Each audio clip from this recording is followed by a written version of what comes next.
minum kopi Arabica, perut rasa kurang lapar. Betul, memang terbaik. Terutamanya siapa yang selalu nak makan tak henti, lagi tengah diet punya orang. Korang kena cuba air bakar lemak ini. Memang best. Dah ramai kawan-kawan berjaya kat gula. Kurang makan, lebih kenyang dekat perut, kurang rasa nak makan manis ke, makanan bukan-bukan ke selepas minum air bakar lemak ini. Cara untuk buat, 1 sachet dengan 1 liter air kosong. Ini air suhu bilik saja, tak perlu air panas. Dia pun senang nak larut. Okey, so bila kita minum, bila kita habis pagi, habis pagi pula, habis sarapan pagi. So selepas sarapan pagi, kemudian 1 jam macam itulah, kita start minum air bakar lemak kopi ni. So kita dah masukkan 1 sachet, kita shake. Nanti dia boleh larut lagi cepat.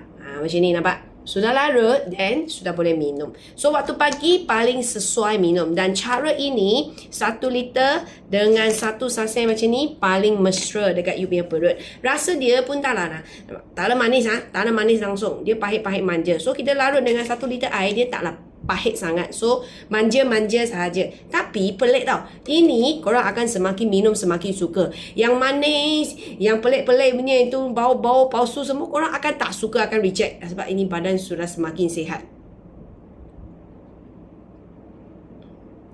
Banyak sedap. So korang nak kat selera makan, asyik nak makan, ini banyak membantu. Kalau korang nak beli, cari Midi Arabica Coffee. Pastikan dekat kedai Simple Health. Baru barang minuman ni original.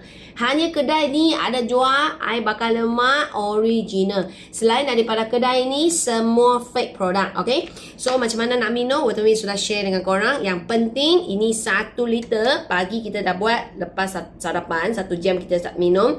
Dan habiskan 1 liter ini sebelum you lunch. Okay, so biasa kalau you lunch pukul 1, so sebelum pukul 1, ini 1 liter habiskanlah. Masukkan dalam you punya perut badan. And then satu lagi, bila ini dah habis, korang isi lagi 1 liter air yang kosong, korang minum petang sampai malam. So setiap hari 2 liter air. Kalau korang amalkan macam ni, tak lama lagi, mungkin ini 1 pack belum habis, korang pun dah rasa, kenapa?